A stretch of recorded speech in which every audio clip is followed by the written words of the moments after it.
Mga kaisam, naikabit na po lahat. Posit, yan. 4 lang. Buat ini. Oo, tiyo, 4. Yan. Baka 3 tiyo yung ilalagay ko. Hindi, eri mo na ang butasin ninyo. Oo. Para may alawan sa ilalim.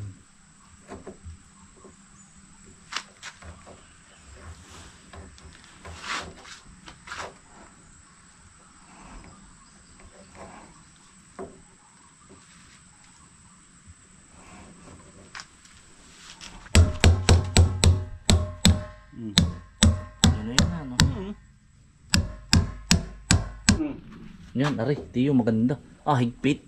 Higpit yan. Wara. Kailangan nito ay 4 tiyo.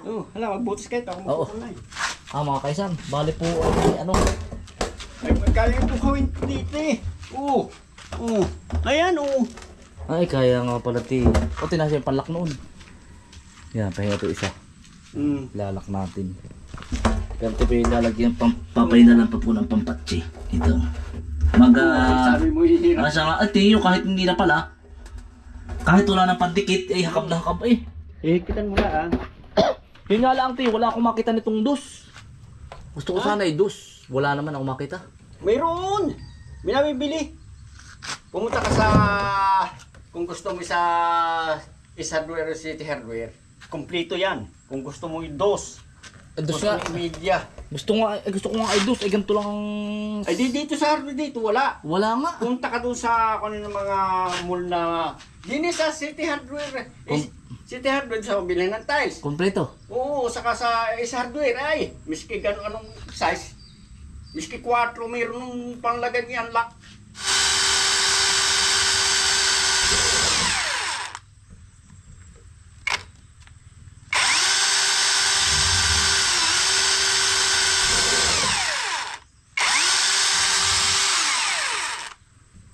Hindi ayun.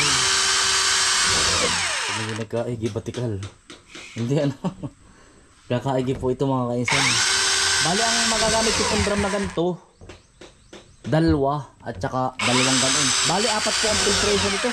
Ito po yung pang-final ko. Ano. Napanood ko lang po ito sa ibang bansa. Sa Amerika po. Subok lang po ito. Wala pong kasiguraduhan. Malinaw naman po yung tubig. Kaya lang mas maganda po yung naka-filter. Bago po pumunta sa tangke, naka 4-5 filter na po siya. Pagkatigas. Tigas ano?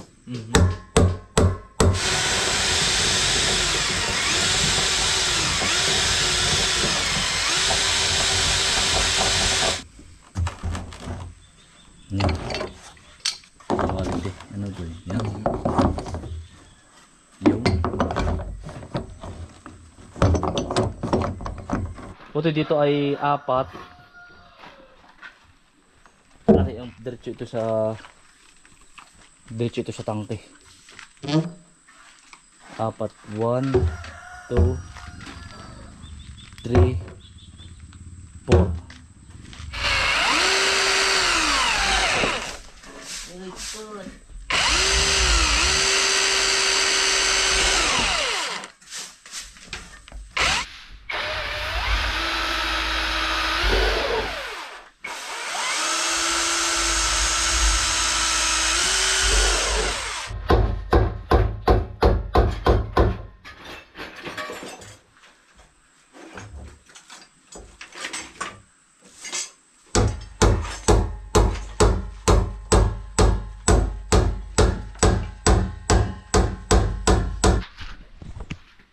Asa kaya yan, boss?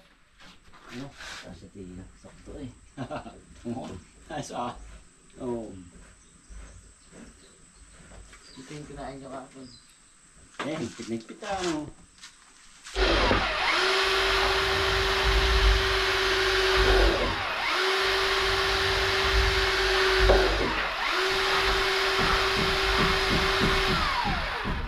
Mga kainsan. Yan, Kuya Yuan. Yan, magandang hapon po. Oo, yan. Kasama na po lagi natin si Kuya Yuan. ay ano mga kainsan, yan yung mga bata po, manghuhuli po ng tilapia. Gagatan daw po. Lagi kong lagi po namin nakikita ni Kuya Yuan sa ano po, sa vlog po, kung magkano daw po ang ano ba, kumbaga estimated po. Pag gusto na daw, yung iba pong followers ay gusto rin pong magpagawa. Yan, ito po at saka yung liguan. Kung magka ano mga kaisan, nakakahiyaman ay hindi pa po ito tapos. Pero yun, sasagutin po natin. Medyo makalat pa. Kami po ay nanggagawa ng ano mga kaisan, sabi kanina. Umulan laang. Yan, ng DIY na drum na andun. Nabuhal pa. Baka ngayon pong linggong ito, finishing na po kami. Pagpa ano na po, pipix na po lahat ng maganda. Yan. Bali ang nagastos po natin dito sa ito po, alam nyo naman po kung gaano kamahal ang materialis ngayon. Ito po mga kaisan, tatanggalin na natin, oh. Sabi po ninyo, pag lumaki po ito ay posibleng masira yung pader. Yan, huhukayin po natin yan. Yan. Bali ang humigit kumulang po na ito, pero hindi pa po tapos. Nasa ang nagastos na po natin, nasa ano na po, humigit kumulang kalahati na po. Mga nasa 500 na po, ganoon. Pero hindi pa po yun na hindi pa po finishing, kumbagay yun sa mga baka po yung ano ay ang dami po nagtatanong sa comment. Not to brag naman mga kaisan, at yung iba po ay gusto ay ano, siguro magpapagawa din yung iba po. Ay ito naman mga kainsan, ang akin naman sa aming mag-asawa, kumbagay kung hindi man po, kung wala naman pong umupa or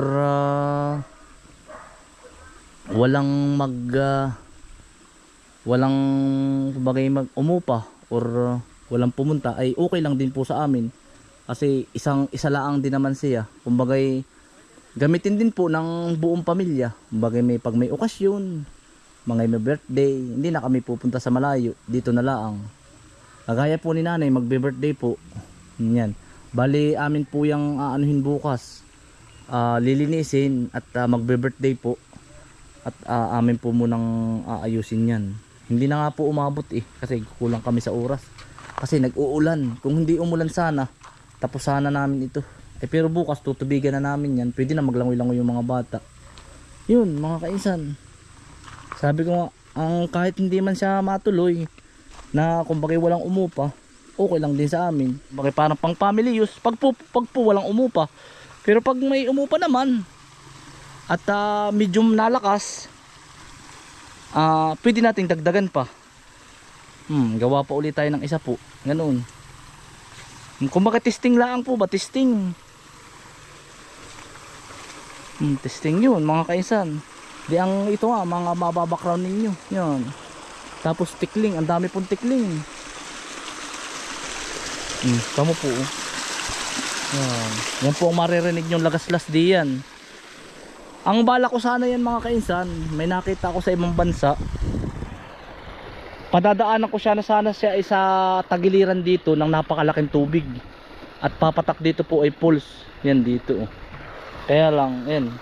Yan sana yung papapatakin ko dito. Sabi ko, saka na, pag talaga, marami napunta dyan. Bibili sana ako ng malaking tubo.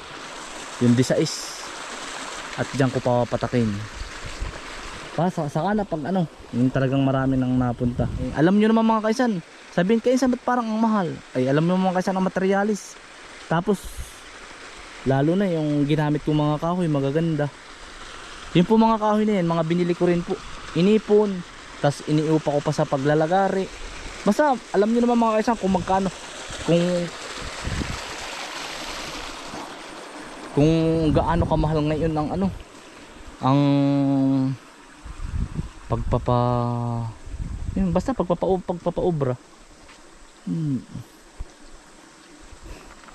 Ay ang plano sana namin diyan mga kainsan ay sa bayan na po na apartment.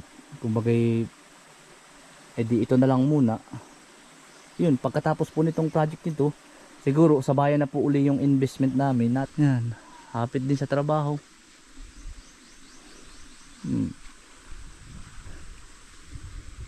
Kasi pag edad po namin ng ano, pag edad nasa 40 na, pag edad na po ng 45, 50, mahina na.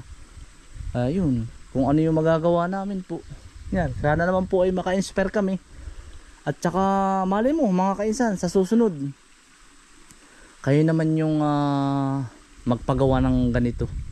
Hindi naman kami mayaman, simple lang yung buhay, pero in at least na malay mo mga kainsan, kayo naman sa susunod yung makapagpagawa. Kumbaga hindi man siya ganun kabungga, hindi naman siya ganun kaganda.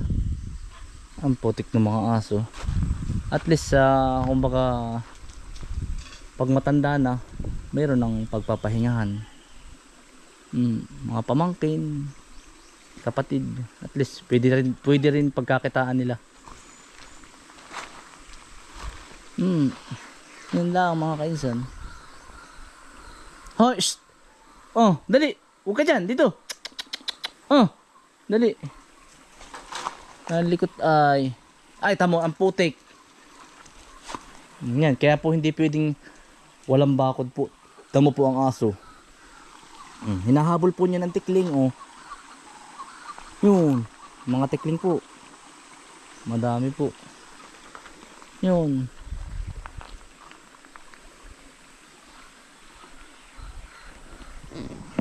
Yun lang mga kaisan. Yan, sana sa susunod naman kayo naman ng ano. Alam mo yung buhay natin mga kaisan kung nasubaybayan niyo ako. Dati ako'y nag-uuling, nangangarga. Basta lahat ng trabaho pinasok ko. Basta wag kayong mahihiya. Tapos wag kayong mawawala ng pag-asa. Lagi kayong magpe-pray lang. Tapos pag nagkaroon kayo kahit kaunti, tumulong kayo kahit papaano. Yun. Tapos wag kayong makakalimot sa itaas. Lahat naman tayo binibigyan niya lahat ng pagkakataon na para kumbaga magporsige sa buhay. Lalo yung sitwasyon natin ngayon, ang gulo. Laging rally dito, rally doon. Basta mga kaisan, go nang go lang. Malay mo sa susunod. Kumbaga mas maganda pa dito ang maipagawa ninyo. Kumbaga mas dekalidad. Ito, simple lang din ito. Hindi naman siya ganun ka ano. Yan mga kaisan, maraming salamat po sa inyong pagsama. Ingat po lagi. Stay humble and God bless. Peace. Bye. Yan, sana sa susunod kayo naman ang makapagpagawa